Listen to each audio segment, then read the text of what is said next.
કેમ છો વિદ્યાર્થી મિત્રો? ચાલો આજના લેક્ચરમાં શું કરવાના છીએ? ગુજસેટ 2025 નું પેપર સોલ્વ કરવાના છીએ. પણ આ વિડિયો લેક્ચર્સ જોતા પહેલા પોતાની જાતે દરેક એમસીક્યુ ગણવાનો છે. એટલા માટે ચોપડો, પેન અને કેલ્ક્યુલેટર ત્રણ વસ્તુ લઈને બેસી જાઓ. સ્ક્રીન પર નવો ક્વેશ્ચન આવે એટલે પોતાની જાતે વાંચો, વિચારો, ગણવાનો ટ્રાય કરો. જો આન્સર આવી જાય છે તો ટેલી કરી મેથડ જવાબ ટેલી કરી આગળ વધો. જો ના આવડે તો પછી પૂરી મેથડ જોઈ શકો છો. ખરું? તો ટાઈમ બગાડ્યા વગર સીધા જ ફોકસ કરી એમસીક્યુ પર જ વાંચો. હાઇડ્રોજન પરમાણુને હાઇડ્રોજન પરમાણુમાં પ્રોટોન ઇલેક્ટ્રોનને છૂટા પાડવા માટે 13.6 EV ઉર્જાની જરૂર છે. એટલે આ કહેવાશે એની બંધન ઉર્જા, જે માઇનસમાં હોય 13.6. જો હાઇડ્રોજન પરમાણુમાં ઇલેક્ટ્રોનની કક્ષીય ત્રિજ્યા સ્મોલ r હોય, આપણને આપી છે, તો ઇલેક્ટ્રોનનો વેગ થોડુંક મગજમાં સેટ થવું જોઈએ કે અહીંયા મારે ત્રિજ્યાની લગભગ જરૂર નહીં પડે. કેમ? કારણ કે મને ખબર છે કે ગતિ ઉર્જા એ બંધન ઉર્જા જેટલી જ પણ એની માઇનસ એટલે પોઝિટિવમાં હોય. તો અહીંયા 13.6 EV આવી જશે. આ ગતિ ઉર્જા આવી. પણ ગતિ ઉર્જાનું સૂત્ર તો આપણે જાણીએ છીએ, 1/2 mv², 13.6 EV. તો v² ને કરતા બનાવી દઉં તો 2 × 13.6 EV/m એટલે ઇલેક્ટ્રોનનું દળ. તો ચાલો v² બરાબર અહીંયા કિંમત મૂકીએ 2 × 13.6 EV એટલે 1.6 × 10⁻19 અપોન અહીંયા ઇલેક્ટ્રોનનું દળ 9.1 × 10⁻31. માટે v² બરાબર, પહેલા ઘાતનો જુગાડ કરી લઈએ, -12 -31 ઉપર આવશે તો +31, 10⁻12 થશે. માટે 2 × 13.6 × 1.6 ભાગ્યા 9.1 કેટલું આવે છે? 4.78 2 જેવું આવે છે. પણ આપણે આનું સ્ક્વેર રૂટ કાઢવાનું છે એટલે આનું વર્ગમૂળ શું થશે? 2.18 × 10 આનું 6 થઈ જશે મીટર/સેકન્ડ. આને લગભગ 2.2 કહેવું હોય તો આપણે કહી શકીએ. હા કે ના? ચાલો નેક્સ્ટ. હાઇડ્રોજન પરમાણુની ધરા અવસ્થાની ઉર્જા, કુલ ઉર્જા આપેલી છે -13.6 EV. મારે એની સ્થિતિ ઉર્જા અને ગતિ ઉર્જા જોઈએ છે. તો આપણે રિલેશન ભણી ચૂક્યા છે, E બરાબર -K બરાબર U/2. તો ગતિ ઉર્જા કુલ ઉર્જાની માઇનસ એટલે -13.6 EV. આ વેલ્યુ અહીં મૂકી દઈશું. અને સ્થિતિ ઉર્જાની વાત કરીએ તો 2E થશે. આ બેને કમ્પેર કરાવીએ તો 2 × -13.6 EV, તો આ થશે -27.2 EV. તો પહેલાં સ્થિતિ ઉર્જા કીધી છે એટલે સ્થિતિ ઉર્જા પહેલાં લખવાની ભૂલ ના થાય. તો આપણો આન્સર આવશે A. જે પહેલું કીધું એ ક્રમ જાળવવાનો. ચાલો 3. 2 ડ્યુટેરોનના સન્મુખ સંઘાત માટે ઉર્જા બેરિયરની ઊંચાઈ કેટલી? સમજો, સંલયન પ્રક્રિયામાં આપણે વાપરીએ છીએ શબ્દ કયો? સન્મુખ. જ્યારે સંલયન પ્રક્રિયા થાય, બે હલકા ન્યુક્લિયસો એકબીજા સાથે જોડાય, તો જોડાવા માટે જે ઉર્જાની જરૂર પડે એને બેરિયર પોટેન્શિયલ અથવા પોટેન્શિયલ બેરિયર, ઉર્જા બેરિયર કહે છે. કેમ? વાત થાય છે ડ્યુટેરોનની, તો ડ્યુટેરોન એટલે 1h2, એની પાસે વિદ્યુતભાર છે +E. બીજો પણ છે 1h2, એનો પાસે પણ વિદ્યુતભાર +E. હવે આ બંને એકબીજાથી ઘણા દૂર હતા એવું માની લો કે જ્યાં સ્થિતિ ઉર્જા 0 હતી. પણ હવે આ બંનેને જોડાવવું છે તો એકબીજાની તરફ આવવું પડશે. એકબીજાની તરફ આવે તો બંને વચ્ચે અપાકર્ષણ થશે. તો આપણે એમને કેટલા વેગથી ફેંકવા જોઈએ કે જેથી બંને એકબીજા સાથે અપાકર્ષણની વિરુદ્ધમાં જઈને જોડાઈ શકે. તો જો બંને એકબીજા સાથે જોડાઈ જાય તો એમના કેન્દ્રથી કેન્દ્રનું અંતર એટલે ત્રિજ્યા કરતાં ડબલ થઈ જશે.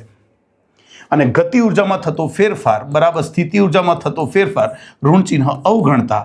તો આટલી ઉર્જાની મારે જરૂર પડે, જેને આપણે બેરિયર પોટેન્શિયલ કહી દઈએ.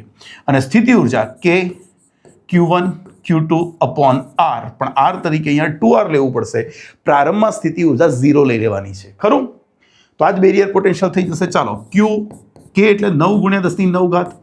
વિદ્યુતભાર તરીકે ડ્યુટેરોન કીધો છે, જેનો વિદ્યુતભાર 1 ઇલેક્ટ્રોન જેટલો, 1.6 × 10⁻19 ગુણ્યા 1.6 × 10⁻19 છેદમાં 2 × ત્રિજ્યા ફર્મીમાં કીધું છે 2 ફર્મી એટલે બીજી વાર 2 આવશે, 2 × 10⁻15. આ 4 થઈ જાય તો 0.4 64 576 એટલે 5.76 વાળો આવો જોઈએ. એકવાર કેલ્ક્યુલેટરથી કરી લઈએ. 9 × 1.6 × 1.6 ભાગ્યા 4, 5.76. તો 5.76 × 10⁻ આ ઉપર જશે તો 24 અને આ થશે -14 જૂલ. ખરું તો જૂલમાં જ પૂછ્યો છે એટલે આપણો આન્સર આ આવશે.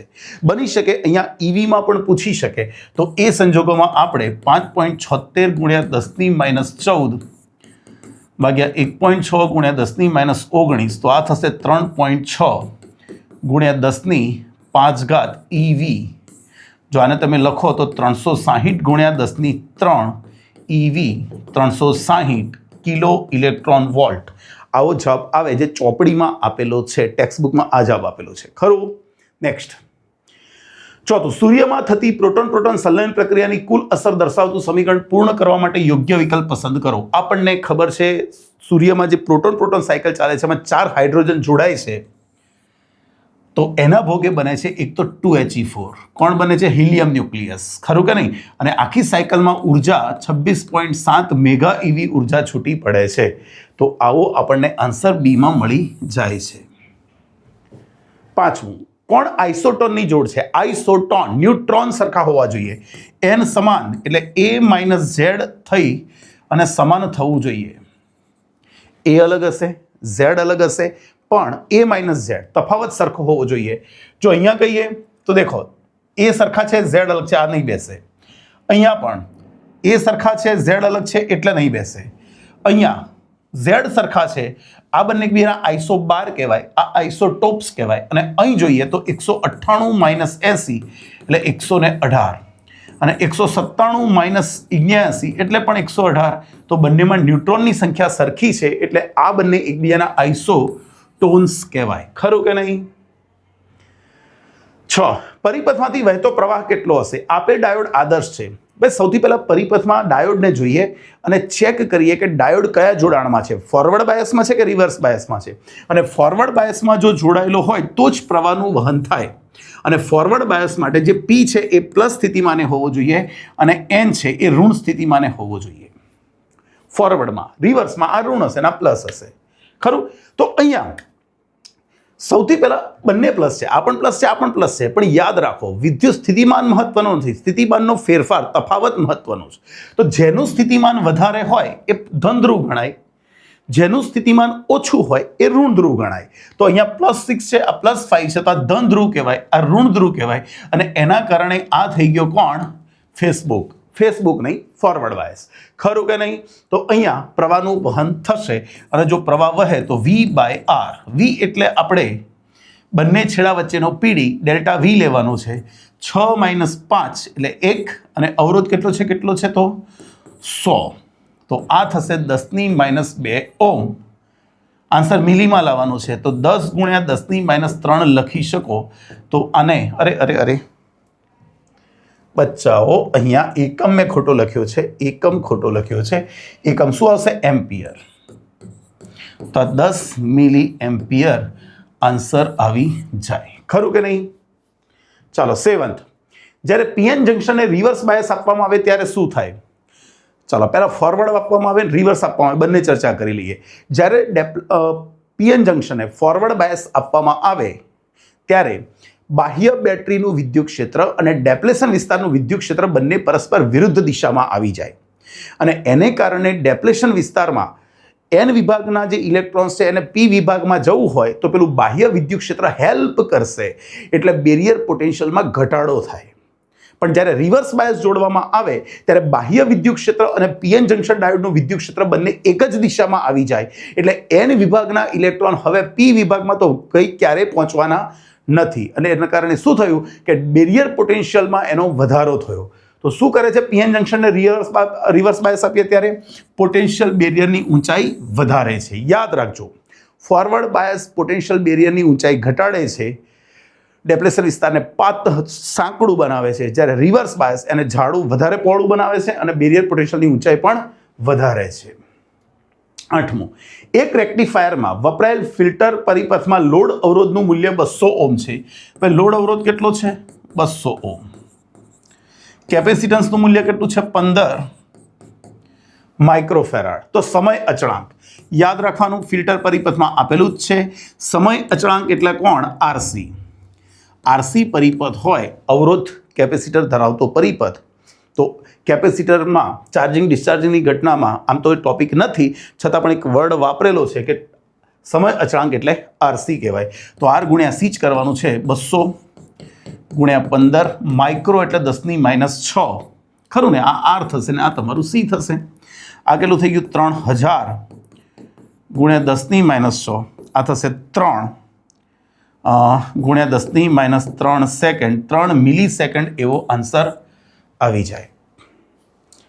9 બિંદુવત વિદ્યુતભાર 2q થી આર અંતરે વિદ્યુત ક્ષેત્રની તીવ્રતા E હોય તો q વિદ્યુતભાર વડે સમાન વિદ્યુતભારિત આર ત્રિજ્યાની પાતળી ગોળાકાર કવચના કેન્દ્રથી r/2 અંતરે, એટલે આર અંતર ઘણું મોટું છે તો તીવ્રતા.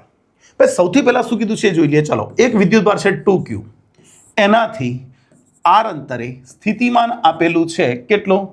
સોરી, તીવ્રતા આપેલી છે. તીવ્રતા આપેલી છે તો તીવ્રતા E બરાબર અહીંયા મૂકી દઈશું તો શું થશે? K Q upon R square.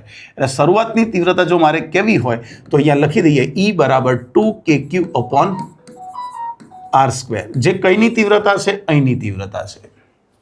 પણ હવે શું કહે છે કે એક કવચ છે જેની ત્રિજ્યા છે કેપિટલ આર અને એના કેન્દ્રથી r/2 અંતરે મારે ફરી વિદ્યુત ક્ષેત્ર જોઈએ છે અને આના ઉપરનો જે વિદ્યુતભાર છે એ Q છે. ખરું કે નહીં? ઓકે ભાઈ, આપણને ખબર છે કે અહીંયા શું કીધું છે? r greater than r. એનો મતલબ કે r અંતર ઘણું વધારે છે એટલે તમે r/2 કરશો તો પણ મોટું થશે અને જે બિંદુ છે એ કવચની બહારનું બિંદુ થશે. કઈનું બિંદુ? બહારનું બિંદુ. અને બહારના બિંદુ વિદ્યુત ક્ષેત્ર કેવું હોય તો સૂત્ર સમગ્ર વિદ્યુતભાર ક્યાં વિચારી લેવાનો? ગોળાના કેન્દ્ર પર. આ કવચના કેન્દ્ર ઉપર બધો વિદ્યુતભાર મૂકી દઈશું અને એનાથી આ અંતર કેટલું? r/2. તો અહીંયા 2 નો વર્ગ 4 ઉપર જશે તો 4KQ અપોન આર સ્ક્વેર. પણ મારે તો શરૂઆતના વિદ્યુત ક્ષેત્રના સ્વરૂપમાં જવાબ લાવવાનો છે. એટલે શરૂઆતનું વિદ્યુત ક્ષેત્ર 2KQ અપોન આર સ્ક્વેર છે તો આમાંથી 2 ને છૂટા પાડી દઉં તો 2KQ અપોન આર સ્ક્વેર. તો આ થઈ ગયું 2E. ખરું કે નહીં? તો આપણો આન્સર આવી જશે B.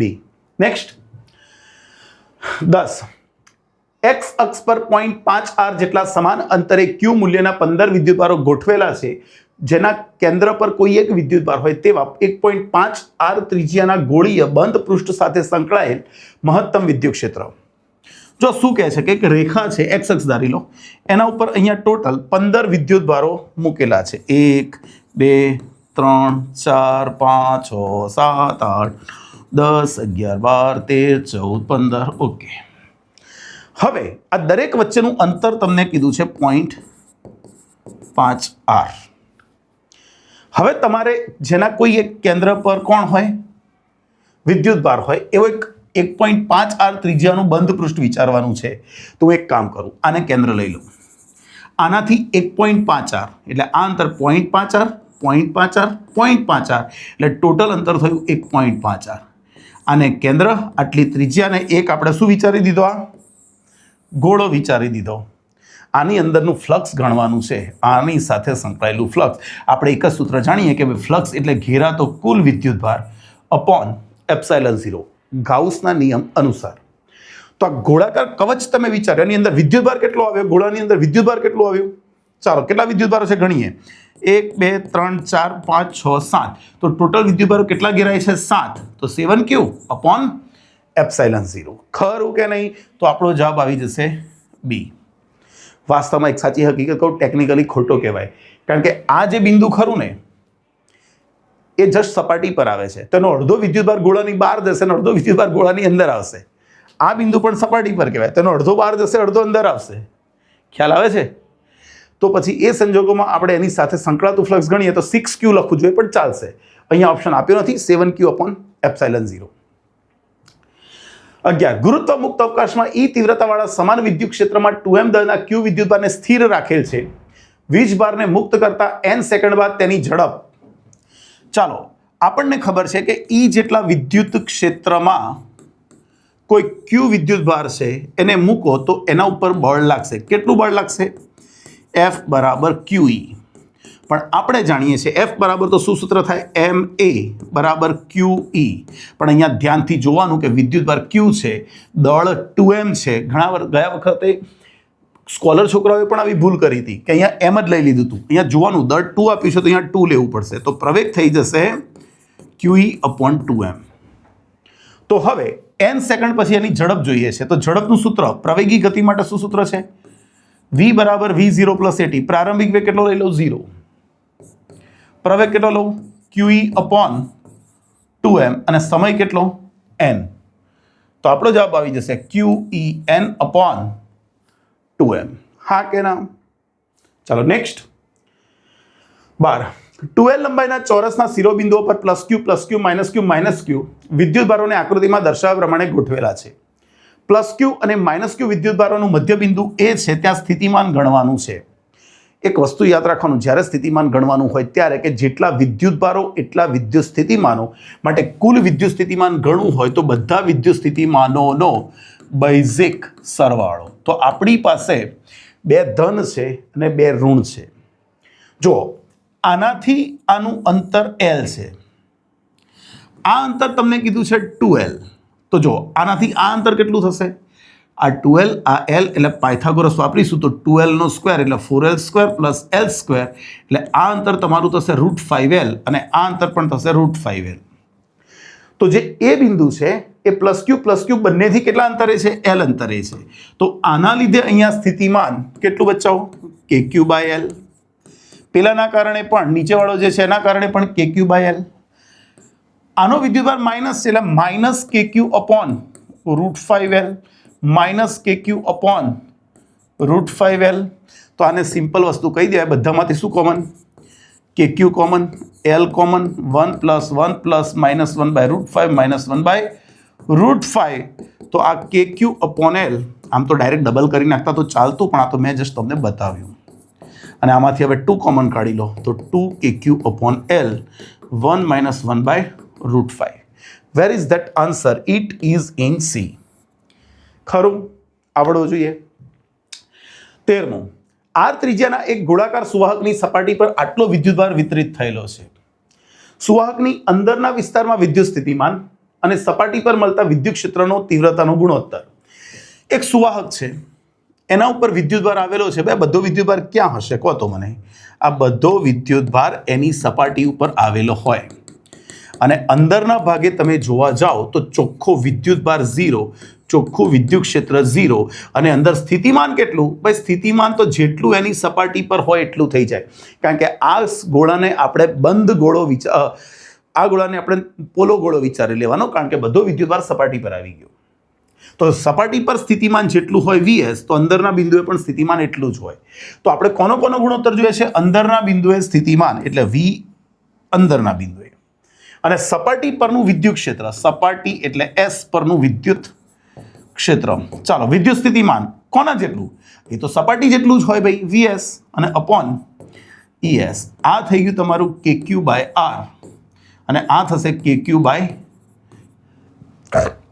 જો ગુણોત્તર લઈ લેશો તો શું આવશે R જ આવશે ખરું કે નહીં આવડવો જોઈએ 14 સમાંતર પ્લેટ કેપેસિટરની બે પ્લેટો વચ્ચે વિદ્યુત સ્થિતિમાનનો તફાવત 2V છે આકૃતિમાં દર્શાવ્યા પ્રમાણે P અને Q બિંદુ પાસે ઇલેક્ટ્રોન મૂકેલ છે તો ભાઈ તમે અહીંયા વિદ્યુતભાર મૂકો છો ઇલેક્ટ્રોન જ છે બંને ઇલેક્ટ્રોન જ છે -E અને આપણને ખબર છે કે કેપેસિટરની બે પ્લેટો વચ્ચેનું અંતર ખૂબ જ ઓછું હોય બે પ્લેટો વચ્ચેનું વિદ્યુત ક્ષેત્ર લગભગ સમાન લેવામાં આવે છે સમાન વિદ્યુત ક્ષેત્ર તો પછી જેટલું બળ આના ઉપર લાગશે QE આ સૂત્ર અનુસાર જેટલું બળ P ઉપરના ઇલેક્ટ્રોન પર લાગશે એટલું જ આના ઉપર લાગશે બંને ઇલેક્ટ્રોન જ છે એટલે બંને ઉપર બળ સમાન હશે બંને ઉપર વિદ્યુત બળો કેવા હશે સમાન હશે 15 એ આડછેદનું ક્ષેત્રફળ અને I વિદ્યુત પ્રવાહ ધારિત વાહકમાં ઇલેક્ટ્રોનનો ડ્રિફ્ટ વેગ વીડી છે આ જ વાહકના આડછેદનું ક્ષેત્રફળ અને પ્રવાહ બંને બમણા કરી દઈએ તો નવો ડ્રિફ્ટ વેગ ભાઈ જૂનો ડ્રિફ્ટ વેગની વાત કરીએ તો પ્રવાહનું સૂત્ર ડ્રિફ્ટ વેગનું સૂત્ર શું છે I/ANE હવે તમે શું કરો છો એક બીજો વાહક લો છો કે જેમાં પ્રવાહ બમણો કરો છો આડછેદ બમણું કરો છો પણ મટીરિયલ તો એનું એ જ છે, એટલે સંખ્યા ઘનતા ઇલેક્ટ્રોનનો વિદ્યુતભાર બધું સેમ જ રહેશે. આ નીકળી જશે 2 2, તો જવાબ તો એ જ આવ્યો. ડ્રિફ્ટ વેગ એનો એ જ રહે. હા કે ના? ચાલો નેક્સ્ટ 16. આકૃતિમાં દર્શાવેલ વિસ્ટર્ન બ્રિજ સંતુલન સ્થિતિમાં હોય તો n નું મૂલ્ય કેટલું? તમે અહીંયા ગૌરથી જુઓ. આ વિસ્ટર્ન બ્રિજ સંતુલનમાં છે એવું સાબિત નથી કરવાનું છે જ. તો અહીંનો અવરોધ છે કેટલો? 15 ભાગ્યા કોણ? r બરાબર અહીંનો અવરોધ કેટલો? 10. અને આ બંને સમાંતરમાં છે તો આ બંનેનો ભેગો થઈને હું કહી દઉં r ડેશ. એ બંનેનો ગુણોત્તર સરખો થવો જોઈએ. 15 ભાગ્યા r બરાબર 10 ભાગ્યા r ડેશ. હવે r ડેશ કોણ? આ બંનેનો સમતુલ્ય. તો એ બંનેનો સમતુલ્ય ગણી નાખીએ તો આ r અને આ r બાય n બંને એકબીજા સાથે સમાંતરમાં છે. તો સમાંતર જોડાણનું સૂત્ર 1/r ડેશ બરાબર 1/r1 પ્લસ 1/r2. આ n ઉપર જશે તો 1/r પ્લસ n/r. તો અહીં આવી જશે n પ્લસ 1/r. પણ આ જે આવ્યું 1/r ડેશ આવે છે તો r ડેશ તમને મળશે r ડેશ શું મળશે બચ્ચાઓ? તો r/n પ્લસ 1. ચાલો અહીંયા મૂકી દઈએ. તો આ કોણ? 15 ભાગ્યા r. આ 10 અને આ કોણ? r/n plus 1. r cancel. 5 તો 3, 5 તો 2, આ ઉપર જશે તો 3 બરાબર 2 into n plus 1. 3 is equal two 2n plus 2. 2n is equal two 1. n is equal two 1/2. તો આપણો આન્સર કયો આવી ગયો? 1/2. સહી હે? સહી હે. 17. આકૃતિમાં દર્શાવેલ પરિપથમાં p અને q વચ્ચે વિદ્યુત સ્થિતિમાનનો તફાવત. આ બે બિંદુઓ વચ્ચે વિદ્યુત સ્થિતિમાનનો તફાવત જોઈએ છે. ચાલો હું તો એક જ સૂત્ર જાણું. ભાઈ p અને q વચ્ચેનો વિદ્યુત સ્થિતિમાનનો તફાવત જોઈતો હોય તો જો અહીંયાથી વહેતો પ્રવાહ I હોય અને p અને q વચ્ચેનો અવરોધ r હોય જે 32 છે તો pd શું થશે? vpq બરાબર I rpq. p અને q વચ્ચેનો અવરોધ જે આપણને ખબર છે 32. પણ બચ્ચાઓ પ્રવાહ તો આપણને ખબર નથી. તો પછી આપણે આખી સર્કિટ જોઈએ કે અહીંનો સ્થિતિમાન કેટલું છે? 60 અને અહીંનું કેટલું છે? 0. તો ટોટલ વિદ્યુત સ્થિતિમાનનો તફાવત થયો 60 વોલ્ટ. 60 માઇનસ 0. અને આ બંને અવરોધો શ્રેણીમાં છે એટલે સમતુલ્ય અવરોધ થયો 64 વત્તા 32 એટલે 96 ઓહ્મ. તો પ્રવાહ શું થઈ ગયો? Delta v/r. ડેલ્ટા v તમારી પાસે 60 છે અને આ 96 છે. ચાલો મૂકી દઈએ અહીંયા. 60 ભાગ્યા 96, 32 છે તો 3. તો અહીંયા જવાબ આવી જશે 20 વોલ્ટ. કેટલો આવશે? 20 વોલ્ટ. ક્લિયર? સહેલો છે, આવડવો જોઈએ. 18. r ત્રિજ્યાની વિદ્યુત પ્રવાહધારિત રિંગના કેન્દ્ર પર ચુંબકીય ક્ષેત્ર અને રિંગની અક્ષથી કેન્દ્રથી √2 અંતરે આવેલા બિંદુ પાસે ચુંબકીય ક્ષેત્રનો ગુણોત્તર. મેં એક સૂત્ર લખાયું છે, યાદ રાખજો. રિંગ જે છે એની ત્રિજ્યા r, એના કેન્દ્રથી x અંતરે ચુંબકીય ક્ષેત્ર bx કહીએ, એના કેન્દ્ર પર ચુંબકીય ક્ષેત્ર b0 કહીએ, તો બંને વચ્ચેનો સંબંધ હતો bx બરાબર b0 કૌંસમાં upon x² plus r² plus 1/3/2. મારે કોનો ગુણોત્તર જોઈએ છે? કેન્દ્ર પરના ચુંબકીય ક્ષેત્ર છેદમાં x અંતરે ચુંબકીય ક્ષેત્ર. એટલે આના ભાગ્યા આને સામે મોકલી દઈએ તો x² અપોન r² પ્લસ 1/3/2. ચલો x અંતર કેટલું લેવાનું છે? 2√2r. તો અહીંયા મૂકી દઈએ 2√2r નો square upon r² plus 1/3/2. r² જતા રહેશે. 2 નો વર્ગ 4, √2 નો વર્ગ 2, 4 દુ 8 ને 1 9 ની 3/2. પહેલા 9 નું વર્ગમૂળ કાઢી લઈએ તો 3 ની 3 એટલે કેટલો આવી ગયો? 27. તો ગુણોત્તર આવી જશે 27:1. 18. 19. કેમ 18માં? ઓકે છે. ચલિત ગૂંચળાવાળા ગેલ્વેનોમીટરની પ્રવાહ સંવેદિતા એટલે શું? ગેલ્વેનોમીટરના ગૂંચળાનું એકમ વિદ્યુત પ્રવાહ દીઠ ડિફ્લેક્શન આવર્તન, એને આપણે કહેતા હતા પ્રવાહ સંવેદિતા સિગ્મા I અથવા સેન્સિટિવિટી I પણ કહેવાય. તો આનું પારિમાણિક સૂત્ર જોવા જઈએ તો આનો એકમ થશે રેડિયન, આનો એકમ થશે પ્રવાહ. તો આનું પારિમાણિક સૂત્ર શું થશે? A-1, કારણ કે આને તો પારિમાણિક સૂત્ર હોતું નથી. આન્સર આવશે A-1. 20. ધ્યાનથી વાંચો. કોઈ સ્થળે પૃથ્વીના ચુંબકીય ક્ષેત્રનો સમક્ષિતિજ ઘટક 3 × 10⁻5 ટેસ્લા આપેલો છે. ભાઈ ચુંબકીય ક્ષેત્ર આપેલું છે 10⁻5 ટેસ્લા અને તેની દિશા ભૌગોલિક દક્ષિણથી ઉત્તર તરફ. એની દિશા છે દક્ષિણ, એસ ધ્રુવથી એન ધ્રુવ, દક્ષિણથી ઉત્તર તરફ. એક લાંબો સીધો તાર કે જેમાંથી I બરાબર 1 એમ્પિયર પ્રવાહ પસાર થાય છે તેને સમક્ષિતિજ ટેબલ પર મૂકવામાં આવે અને તેમાંથી વિદ્યુત પ્રવાહની દિશા પણ દક્ષિણથી ઉત્તર જ છે. તો એકમ લંબાઈ દીઠ લાગતું બળ કેટલું? મોઢે જવાબ આવડે 0. કેવી રીતે? ચાલો, કોઈ ચુંબકીય ક્ષેત્ર છે, એમાં તાર મૂકો છો તમે જેની લંબાઈ L, ચુંબકીય ક્ષેત્ર B અને આ ખૂણો છે θ, પ્રવાહ લઈ લઈએ I, તો આના ઉપર લાગતા બળનું સૂત્ર F બરાબર ILB sin θ, જ્યાં θ એ પ્રવાહની દિશા અને ચુંબકીય ક્ષેત્ર વચ્ચેનો ખૂણો છે. પણ તમે અહીં જોઈ શકો કે ચુંબકીય ક્ષેત્ર પણ દક્ષિણથી ઉત્તર છે, પ્રવાહ પણ દક્ષિણથી ઉત્તર છે, એટલે બંને વચ્ચેનો ખૂણો θ કેટલો થશે? 0 થશે. તો ILB sin 0, sin 0 એટલે 0 જ થાય, તો બળ કેટલું થશે? 0. માટે એકમ લંબાઈ દીઠ બળ પણ 0 થઈ જશે. 21. એ ત્રિજ્યા અને I વિદ્યુત પ્રવાહ ધારિત અતિ લાંબા સુરેખ તાર વડે ઉદ્ભવતું ચુંબકીય ક્ષેત્ર B હોય તો ચુંબકીય ક્ષેત્ર વિરુદ્ધ તારની અક્ષથી લંબાંતરનો આલેખ.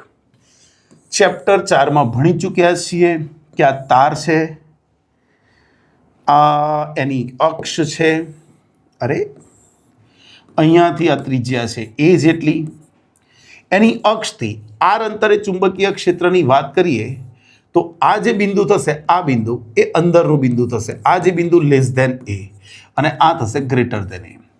r લેસ ધેન એ માટે સૂત્ર શું બની ગયા હતા ચુંબકીય ક્ષેત્રનું? μ0I/2πa² r. માટે કહી શકાય કે અંદરના બિંદુએ ચુંબકીય ક્ષેત્ર અંતરના સમપ્રમાણમાં છે. અને r ગ્રેટર ધેન એ બિંદુ માટે સૂત્ર શું વિચારી શકાય? વિચારી શકાય નહીં, ખબર જ છે આપણને, μ0I/2πr. તો અંદરના બિંદુએ ચલે છે યાર, બહારના બિંદુએ વ્યસ્ત પ્રમાણમાં. તો આલેખ કેવો આવશે? શરૂઆતમાં સુરેખ આવશે અને અહીંયા વ્યસ્ત પ્રમાણમાં. તો આવો આલેખ ક્યાં છે? તો એવો આલેખ આપણને B માં દેખાય છે. ખરું? ખરું. નેક્સ્ટ, એક પેરામેગ્નેટિક પદાર્થને અસમાન ચુંબકીય ક્ષેત્રમાં રાખતા કઈ બાજુ જાય? પેરામેગ્નેટિક ઓછા પ્રબળથી વધુ પ્રબળ ક્ષેત્ર તરફ ગતિ કરે. નિર્બળ ચુંબકીય ક્ષેત્રથી પ્રબળ ચુંબકીય ક્ષેત્ર તરફ ગતિ કરવાનું વલણ ધરાવે. નેક્સ્ટ, આ ત્રિજ્યાની બે સમાન વાહક રીંગોને આકૃતિમાં દર્શાવ્યા પ્રમાણે ચુંબકીય ક્ષેત્રમાં મૂકેલી છે. જો આકૃતિમાં દર્શાવેલ ચુંબકીય ક્ષેત્ર આકૃતિ એમાં દર્શાવેલ ચુંબકીય ક્ષેત્ર 0.3 ટેસ્લા સેકન્ડના દરે વધે છે અને આકૃતિ B માં દર્શાવેલ ચુંબકીય ક્ષેત્ર 0.2 ટેસ્લાના દરે ઘટે છે તો ઉપરથી જોતા રિંગ A માં અને રિંગ 2 માં પ્રવાહની દિશા.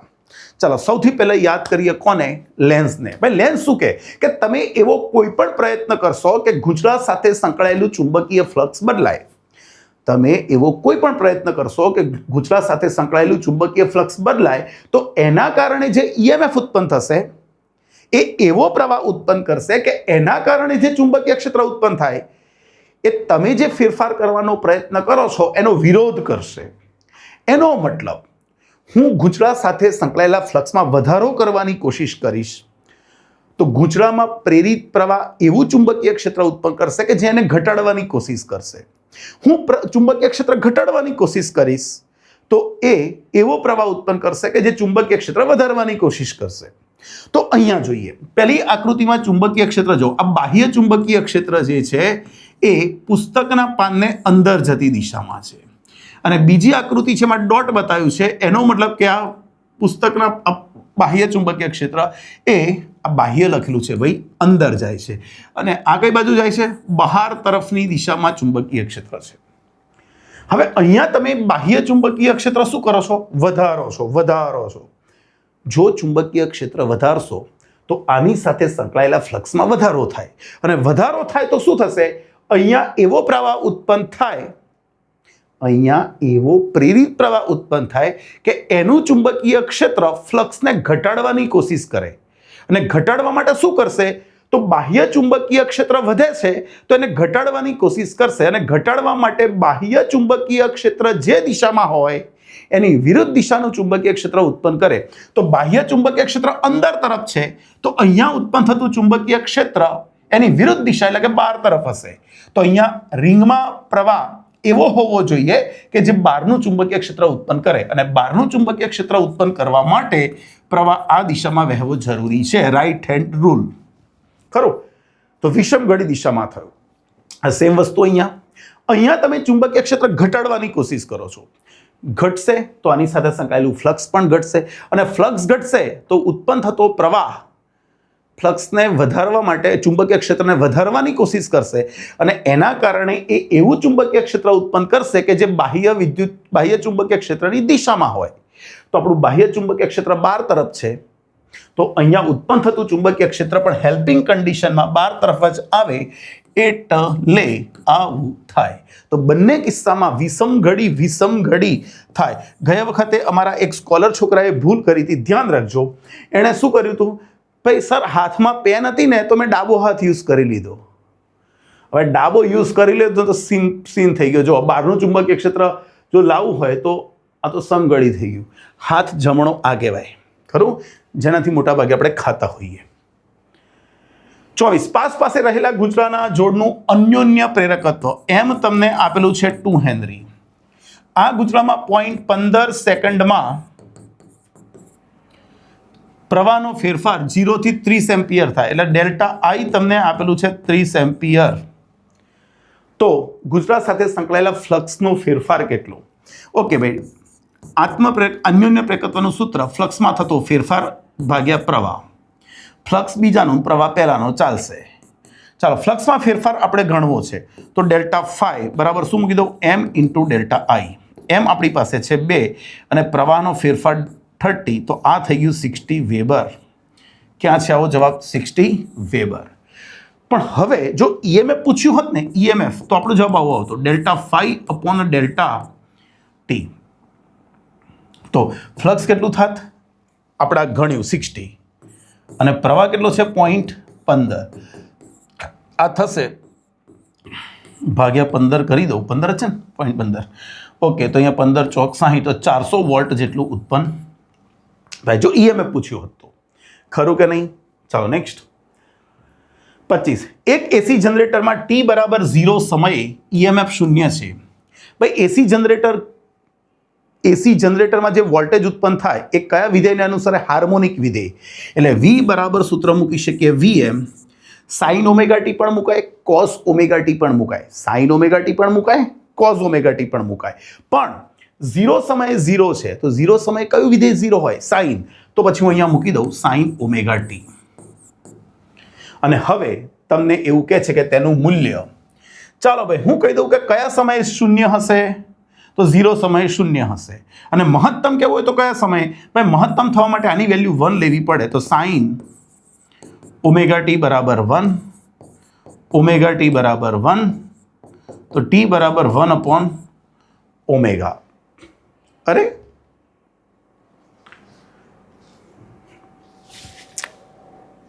સમય જ પૂછ્યું છે ને.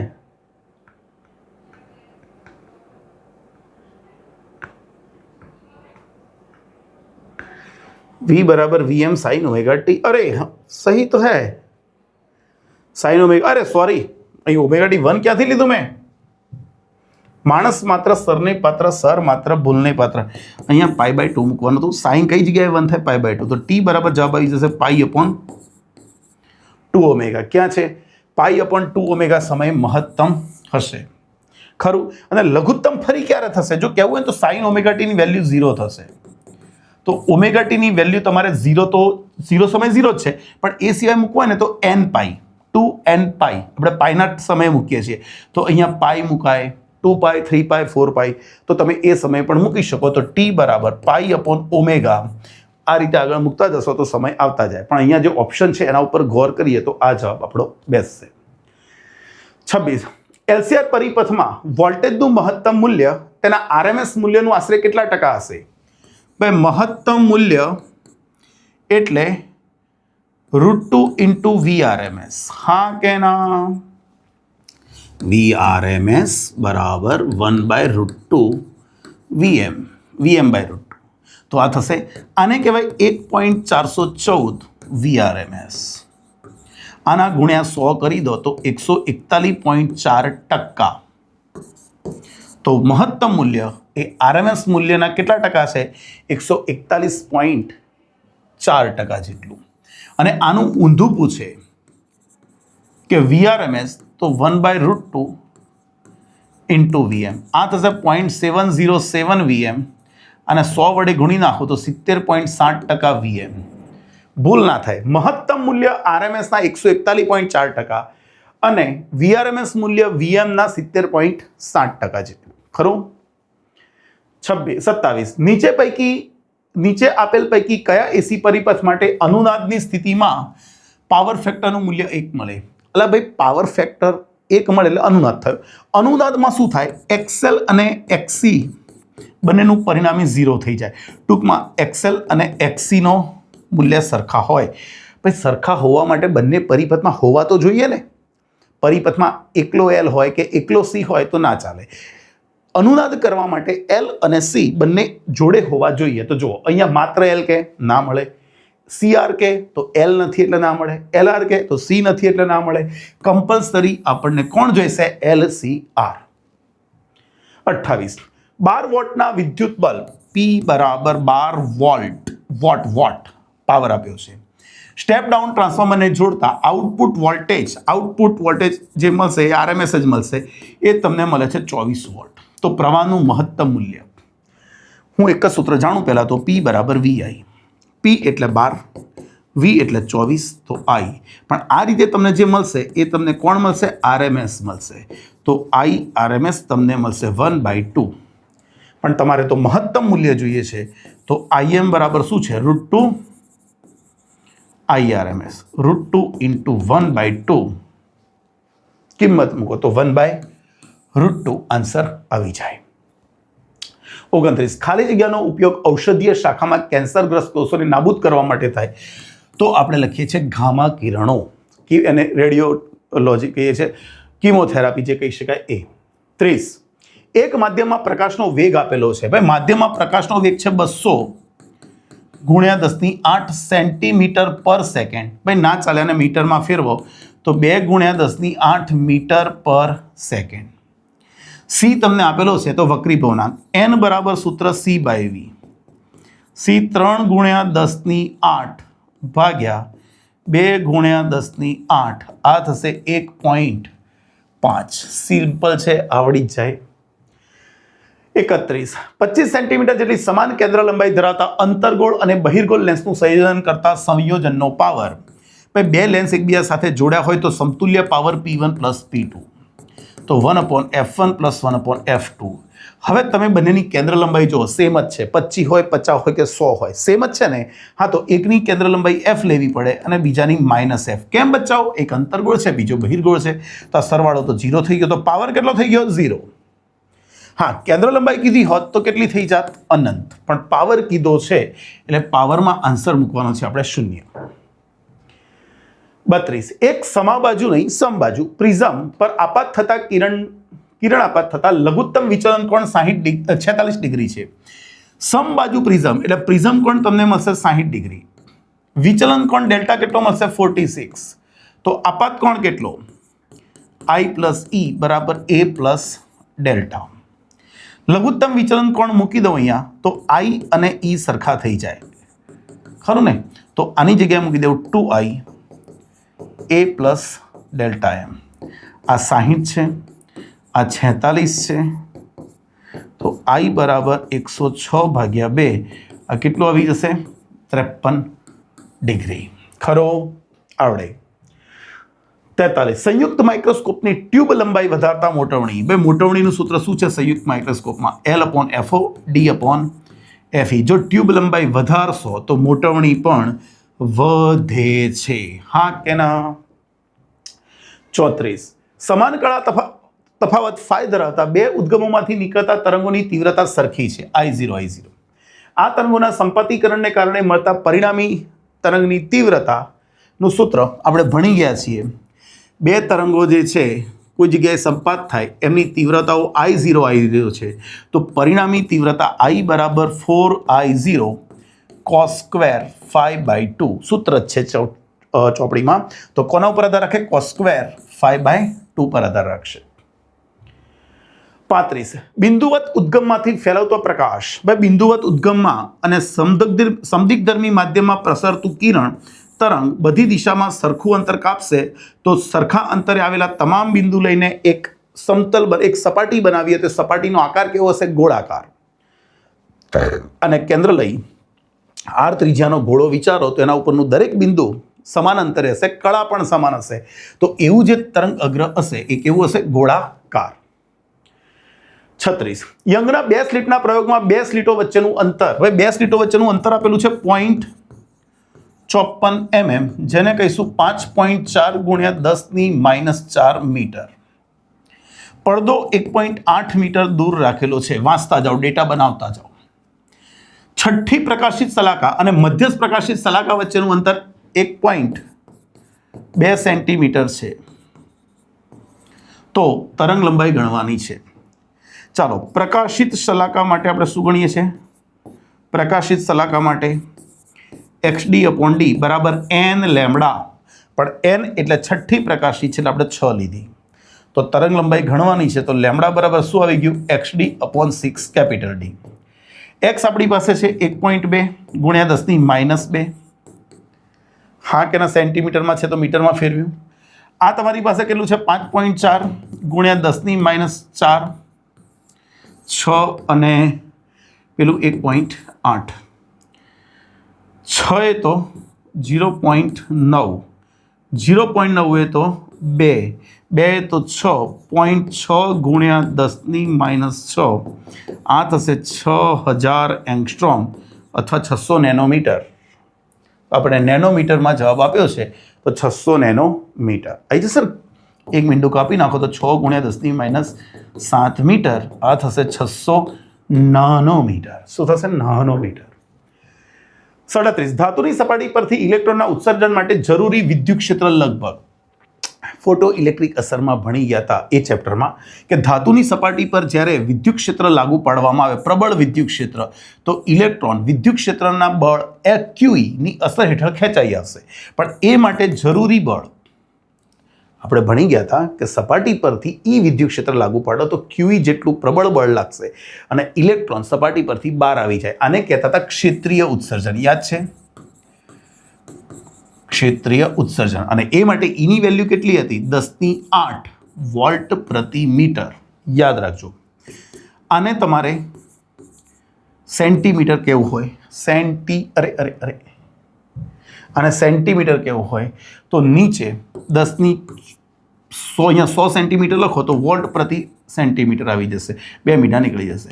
10⁵ કેવી હોય તો વોલ્ટ પ્રતિ મિલીમીટર પણ થઈ જાય. 10⁵ કેવી હોય તો વોલ્ટ પ્રતિ માઇક્રોમીટર પણ થઈ જાય. 0.1 વોલ્ટ પ્રતિ નેનોમીટર પણ થઈ જાય. ખરું કે નહીં? આ બધી વેલ્યુ યાદ રાખજો, કામ લાગશે. ફિલહાલ વોલ્ટ પ્રતિ સેન્ટીમીટર છે 10⁶ આવશે. 38 લેઝર વડે 6 × 10⁻14 હર્ટ્ઝ આવૃત્તિનો એકરંગી પ્રકાશ ઉત્પન્ન થાય છે. ઉત્સર્જાયેલ પાવર આપેલો છે તો 1 સેકન્ડમાં કેટલા ફોટોન ઉત્સર્જાતા હશે? સિમ્પલ આપણે ભણી ચૂક્યા છીએ. શું ભણી ચૂક્યા છીએ કે ભાઈ જો પાવરનું સૂત્ર શું? પાવર એટલે ઉર્જા ભાગ્યા સમય. ઉર્જા કોની? વિકિરણની. પણ વિકિરણ એક ફોટોનનું નથી બન્યું. વિકિરણ તો n ફોટોનનું બનેલું હશે. તો એક ફોટોનની ઉર્જા hν, જ્યાં ન્યુ એટલે ફોટોનની આવૃત્તિ, તો એક ફોટોનની ઉર્જા hν એવા n ફોટોનનું વિકિરણ છે તો ભાગ્યા t મૂકી દઈએ. માટે ફોટોનની સંખ્યા મૂકી દઈએ તો PT/hν. P એટલે પાવર કેટલો છે? 4 × 10⁻3. સમયગાળો 1 સેકન્ડ કીધો છે. h એટલે કોણ? 6 પોઈન્ટ કશું કીધું છે × -34 અને આ 6 × 10⁻14 કદાચ કીધી છે. ઓકે, તો આનું સાદરૂપ આપીએ તો આ શું થશે? 6 × 6 = 36 ને ઉપર બીજા 3.6 ઉપર સમથિંગ એટલે 40. આ 40 થશે. 4/40 × 10⁻20 એટલે 10⁻17. એક મીંડું અહીંયા કાઢી નાખીશ તો 4/40 એટલે 10, 1 ગુણ્યા 10⁻16 ઘાત જવાબ આવી જશે. આટલા ફોટોન પ્રતિ સેકન્ડ આપણો જવાબ આવી જાય. 39 1 કિલોમીટર પર સેકન્ડની ઝડપથી ગતિ કરતી 0.033 kg दनी बुलेट की द्विब्रोगली तरंग लंबाई मुझको तो यहाँ पे बू आ रही है कि ये आंसर आएगा. चलो डायरेक्ट કેવી રીતે મેં ગણ્યું lambda is equal to h/mv. h ની વેલ્યુ 6.6 કીધી છે અને જુઓ તમને અહીંયા બધું ડાયરેક્ટ આવું આપેલું જ છે. દળ કેટલું લઈ લઉં 3.3 ગુણ્યા 10⁻², 0.033 એટલે 3.3 ગુણ્યા 10⁻², અને આ જોઈ લો કિલોમીટર પર સેકન્ડ એટલે 10⁻3. આ નીકળી ગયા તો 2 ઘાત સેટ કરી લેશો તો આ 1 રહેશે, ઉપર જશે તો 10⁻35 મીટર. જોયું. 40 બોહર મોડેલ અનુસાર ત્રીજી ઉત્તેજિત અવસ્થામાં તો n બરાબર કેટલા લેવાના 4 માં રહેલા ઇલેક્ટ્રોનનું કક્ષીય કોણીય વેગમાન. ચલો nમી કક્ષામાં કોણીય વેગમાનનું સૂત્ર શું બની ગયા હતા nh/2π. ત્રીજી ઉત્તેજિત એટલે ચોથી કક્ષા થઈ તો 4h/2π 2h/π. 2 h ની વેલ્યુ 6.623 કીધી છે ગુણ્યા 10⁻34 અને છેદમાં પાઈ એટલે 3.14. આ લગભગ 2 દુ 4 વાળો જવાબ આવે. આપણો જવાબ હશે આ. ચેક કરી જોઈએ આપણી પાસે જીવનમાં ટાઈમ છે 6 દુ 12 12/3 કરશો ને તો 4 આવી જ જવાનું છે. છોડો નહીં યાર, આ જવાબ હશે ખરું. નેક્સ્ટ 40 થઈ ગયા. ઓકે 40 થઈ ગયા તો રિવાઇઝ અગેન. મજાના MCQ તો ઇઝી છે, ખાલી 5-6 એવા હોય છે કે જે ટ્વિસ્ટ કરેલા હોય છે, બાકી તો બધા બેઝિક સૂત્રો ઉપરથી આવે છે. તો બોલો 30 ઉપર માર્ક્સ લાવવા અઘરા નથી. ખ્યાલ આવે છે? વારે ઘડીએ પેપર કરો. હવે આપણે નેક્સ્ટ લેક્ચરમાં કોઈ પેપર સેટ ગણવાનું ટ્રાય કરીશું. 20 થી 25 પેપર આપણે મૂકીશું જે ઓનલાઈન આવતા રહેશે. પોતાની જાતે પણ સોલ્વ કરવાનો પ્રયત્ન કરો. ચાલો મળીએ નેક્સ્ટ લેક્ચરમાં. મહેનત કરતા રહેજો, રિવિઝન પણ કરતા રહેજો.